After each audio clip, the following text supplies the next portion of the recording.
ತಿರುಗಾಡಿದರೆ ನಿಮಗೆ ಹೆಚ್ಚಿನ ಮನೆಗಳಿದೆ ಅಲ್ಲ, ಭವನ, ಮಹಲ್, ಹವೇಲಿ ಆ ಥರದ್ದೇ ಸಿಗ್ತವೆ ನಿಮಗೆ. ಅಂದರೆ ಒಂದು ಹಳೆಯ ಟಚ್ ಇದೆ, ಒಂದು 1000 ವರ್ಷ 500 ವರ್ಷ ಹಿಂದಿನ ಹಳೆಯ ಟಚ್ ಇದೆ ಆ ಮನೆಗಳಿಗೆಲ್ಲ. ಅದೇ ಥರ ಇದೆ ನೋಡಿ. ಈ ಸೈಡಿಂದ ನಾವು ನೋಡಿದರೆ ಹಳೆಯ ಸಿನಿಮಾದಲ್ಲಿ ಹೇಗೆ ನೋಡಲಿಕ್ಕೆ ಸಿಗುತ್ತೋ ಅದೇ ಥರ ಕಾಣ್ತದೆ ನೋಡಿ.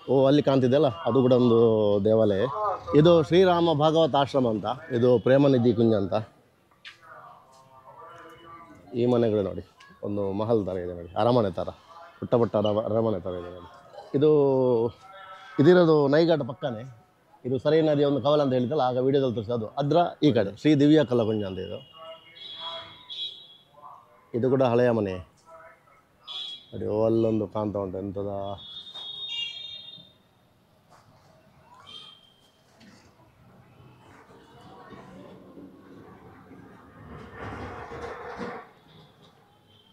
ನೋಡಿ. ಇದು ಎಷ್ಟು ಹಳೆಯದಂದ್ರೆ ಇದೊಂದು 1000 ವರ್ಷ ಹಳೆಯ ದೇವಾಲಯದ ಅವಶೇಷ. ಅಯೋಧ್ಯೆಯ ನೆಲವನ್ನು ನೀವು 100 ಅಡಿ ಆಳಕ್ಕೆ ಅಗೆದರು ಅಲ್ಲಿ ಕೂಡ ದೇವಾಲಯದ ಅಥವಾ ಯಾವುದೋ ಕಟ್ಟಡಗಳ ಪುಟ್ಟ ಇಟ್ಟಿಗೆಗಳ ಅವಶೇಷಗಳು ಇನ್ನೇನೋ ಸಿಗುತ್ತವೆ ನಿಮಗೆ ನೋಡಿ. ಇದು ಮನೆ ಇರಬೇಕು ಬಹುಶಃ, ಹಳೆಯ ಮನೆ. ಇದು ಒಂದು ಅಯೋಧ್ಯೆಯ ಗಲ್ಲಿ. ನಾನು 2013ರಲ್ಲಿ ಕಾಶಿಯ ಗಲ್ಲಿಗಳಲ್ಲಿ ಸ್ವಲ್ಪ ಸುತ್ತಾಡಿದ್ದೆ, ಆದರೆ ಆವಾಗ ವಿಡಿಯೋ ಮಾಡಿರಲಿಲ್ಲ. ಇಲ್ಲಿಂದ ದೇವಸ್ಥಾನ ಇದೆ. राम राम बच्चों, कहाँ जा रहे हो? जा रहे हैं विद्यालय से आए हैं। यहाँ कुछ देखने लायक घर भी रहे पुराना? हर तो नहीं है, एक आगे तुलसी उद्यान जान। वहाँ से गया उधर सब देखा, तुलसी उद्यान में देखा, देख लिया। एक ब्लॉगिंग करते हैं, 3 दिन आ गया ब्लॉग बनाता. आपका चैनल ಜಾಲಿ ಜರ್ನಿ, ಲೇಕಿನ್ ಕನ್ನಡ ಭಾಷೆ ಮೇರಾ.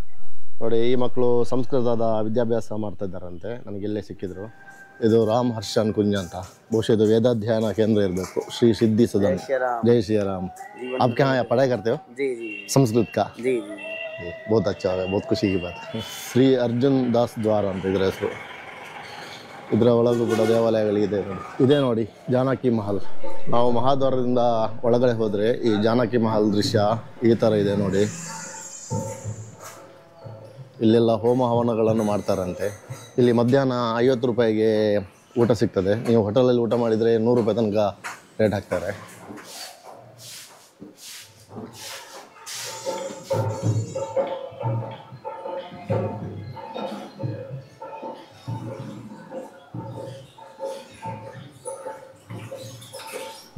ಇದು ಅರ್ಜುನ್ ದ್ವಾರ ಅಂತ ಜಾನಕಿ ಮಹಲ್ ಪಕ್ಕದಲ್ಲೇ ಇದೆ. ಶ್ರೀ ರಾಮ್ ಕಿಶೋರ್ ದಾಸ್ ಜಿ ಅವರಿಂದ ನಿರ್ಮಾಣವಾದದ್ದು ಇದೊಂದು ಆಶ್ರಮ. ಇಲ್ಲಿ ಮಕ್ಕಳಿಗೆಲ್ಲ ಸಂಸ್ಕೃತ ವೇದಾಧ್ಯಯನ ಮಾಡಿಸ್ತಾರಂತೆ.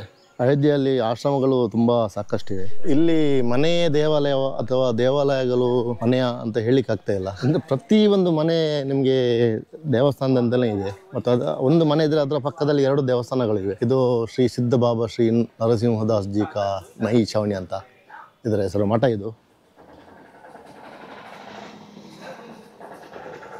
ನಿಜವಾಗಿಯೂ ಖಂಡಿತವಾಗಿಯೂ ಇದು ಶ್ರೀರಾಮಚಂದ್ರನ ರಾಜಧಾನಿ ಆಗಿತ್ತು ಅಯೋಧ್ಯೆ. ಇಲ್ಲೊಂದು ಶಿಥಿಲವಾಗಿರುವ ಕಟ್ಟಡ.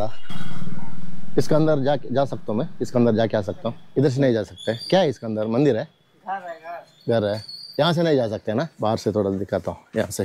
ಇದು ನೋಡಿ, ಇದು ಕೂಡ ತುಂಬ ಪುರಾತನವಾದ ಮನೆ ಅಂತ ಇದು ನೋಡಿ. ಇದೇ ಸಣ್ಣ ಇದೇ 2 ಇಂಚೋ 1 ಇಂಚು ದಪ್ಪದ ಇಟ್ಟಿಗೆನೆ ಕಟ್ಟಿದ್ದಾರೆ ನೋಡಿ.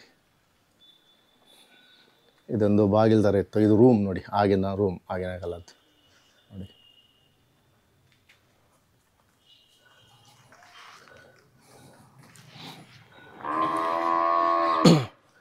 ಇದು ಹೆಬ್ಬಾಗಿಲು, ಆಗಿನ ಟೈಮಿನ ಹೆಬ್ಬಾಗಿಲು ಹಾಕಿದ್ದು ನೋಡಿ. ಆ ದೇವಸ್ಥಾನದಿಂದ ನಾನು ಇಲ್ಲಿಗೆ ಬಂದ ಕೂಡಲೇ ಇನ್ನೊಂದು ದೇವಾಲಯ ಇಲ್ಲಿ ಕಾಣಲಿಕ್ಕೆ ಸಿಗ್ತದೆ.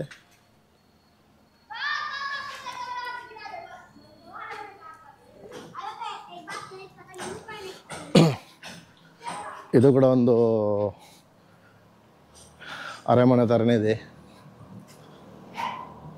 ನೋಡಿ. ಇಲ್ಲಿ ಕೂಡ ಯಾರ ಹೊರಗಡೆ ವಾಸ ಆಗಿದ್ದಾರೆ, ಬಹುಶಃ ಮನೆ ಇಲ್ಲದವರು ಇರಬೇಕು.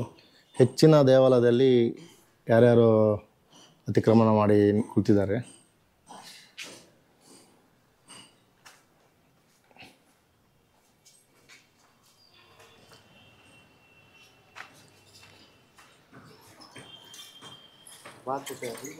ನೋಡಿ, ಬಾಗಿಲು ಲಾಕ್ ಇದೆ. ಇಲ್ಲಿ ಕೂಡ ಯಾರು ವಾಸವಾಗಿಲ್ಲ. ಇದು ಕೂಡ ಹಳೆಯ ಇಟ್ಟಿಗೆಗಳಿಂದಲೇ ಇಟ್ಟಿಗೆ ಮಣ್ಣು ಯೂಸ್ ಮಾಡಿ ಕಟ್ಟಿದ್ದು. ನಾನೊಂದು ವಿಡಿಯೋ ಕಡಿಮೆ ಮಾಡಿದರು, ಒಂದು 60-70 ದೇವಾಲಯಗಳನ್ನು ನೋಡಿದ್ದೇನೆ. ಕೆಲವರು ಪರ್ಮಿಷನ್ ಕೊಡಲಿಲ್ಲ ಶೂಟಿಂಗ್ ಮಾಡಬಾರ್ದು ಅಂತ. ಇನ್ನು ಕೆಲವು ಕಡೆ ಅದು ಆಗ್ತಾನೆ ಇರಲಿಲ್ಲ, ಅಷ್ಟು ಎಲ್ಲ ಪೊದೆ ಎಲ್ಲ ಬಂದಿತ್ತು. ನೋಡಿ, ಈ ಕಾಂಪೌಂಡ್ ಒಳಗೆ ಒಂದು ಗುಮ್ಮಟ ಕಾಣ್ತಾ ಇದೆ. ಇದು ಯಾವುದೋ ಮಂದಿರದ ಶಿಖರ ಇರಬೇಕು. ಒಳಗೆ ಹೋಗ್ಲಿಕ್ಕೆ ಆಗೋದಿಲ್ಲ ನೋಡಿ. ಇದರ ಅವಸ್ಥೆ ಕೂಡ ಅಷ್ಟೇ ಮುಗಿದಿದೆ ನೋಡಿ. ಒಳಗೆ ಏನು ಕಾಣ್ತದ?